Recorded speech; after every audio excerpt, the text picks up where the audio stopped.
Alright, so we're going to be doing messages from Lilith. It's been a while since I've been over here because I lost internet for a while, and then I had to catch up on some work because I got behind due to the internet being off for like 4 fucking days. So we're checking in with Lilith. Right after the last reading that I posted, or during the last reading that I posted, I felt Lilith enter the room, and then later on, I had a dream where she was present as well. And what she said in the dream was like, stop pretending. Stop pretending. And it was giving this energy of like, you need to stop pretending that you are not as powerful as you are. Stop pretending, stop hiding, stop pretending to be something that you're not. Like, stop pretending that you aren't as beautiful as you know you are. Stop pretending that you aren't as powerful as you know you are. Things like that. And that's the energy that I've been getting, because it's just like, it reminded me of an instance. Oh yeah, it reminded me of like some points in my childhood where I was like, back when we were like super freaking Christian or whatever. And it was one of those things, basically, if you aren't afraid of something that goes bump in the night, or if you like show no fear either of like otherworldly things or of your parents, then you had a spirit in you, because you know you're supposed to have the fear of God in you when you're dealing with your parents and shit like that. And that was fucking annoying. I always found that fucking ridiculous, because it's just like, why would I want to be afraid? Because they talked about a lot of like, oh, they're desensitizing children to monsters and stuff with all the horror movies and things like that. And it's just like, if your child was forced to confront a monster, why wouldn't you want them to confront it with authority? Like, that's what you're supposed to do. You're supposed to address spirits with authority when they are disrespecting your boundaries and your space. And that's what you get taught, but it's like also mixed signals and things like that. So that was just something that I was reminded of when I was coming up through, like, when she was present in my dreams, and she was just highlighting some stuff. But yeah, a lot of the times I would pretend to be afraid, to the point where I convinced myself that I believed I really was afraid. And that worked for a long time. It really did. It worked for a long time. So I'm using 3 different decks. I'm using the Dark Mirror deck, the African Goddesses deck, and the True Heart Tarot deck.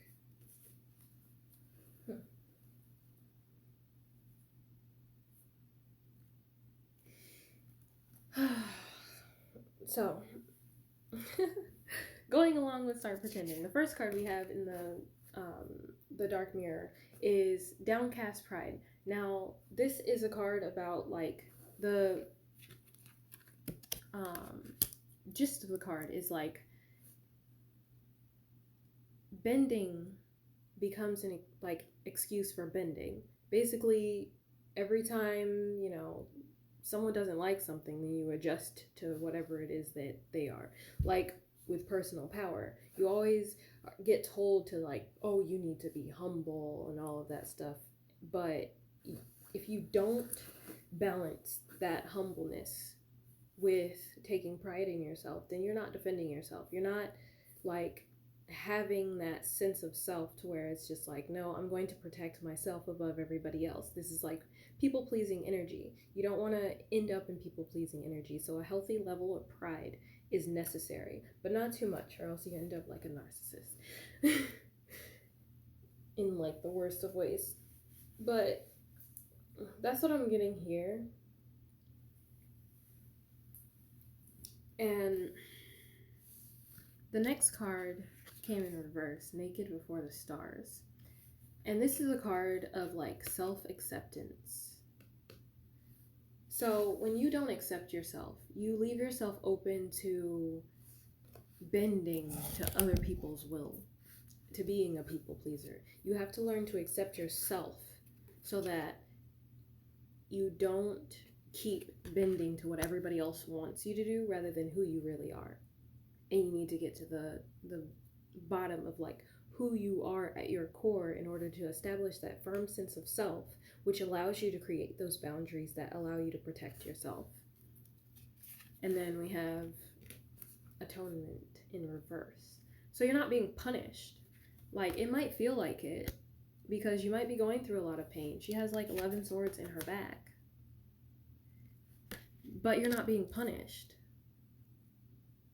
Sometimes the pain that you go through is just something that you need to move through, and sometimes it's like, it's not always necessary. It's not always karma, because some people are like, will tell you that you come here with a certain amount of karma and all of that stuff, but it's not always karma. Sometimes it's just shit that people do. They make choices. Other people make choices. Everybody has free will. And sometimes those choices affect you. It doesn't mean that you're being punished. It doesn't mean that this is a karmic situation that you had to pay for in a past life.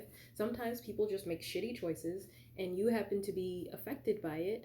And so now you have to move through their shitty choices because maybe they didn't do what they were supposed to do, like what the contract agreed to.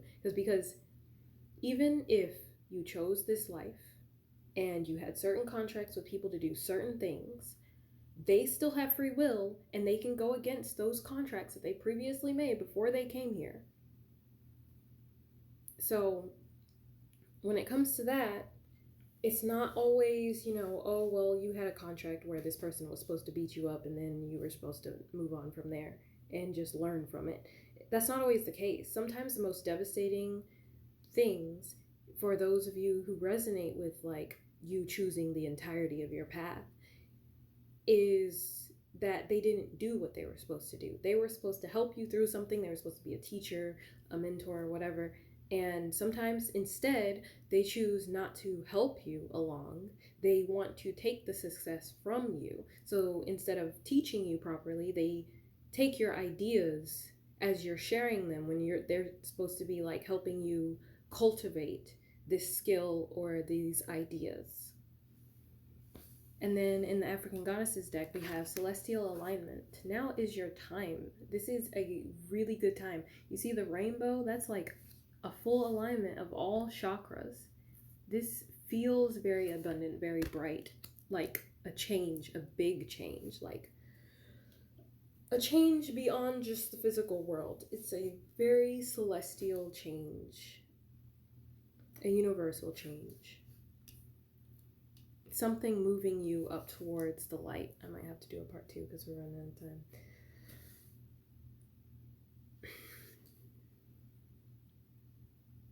So yeah, you're being aligned at this time to establish these boundaries and create that sense of self if you haven't already.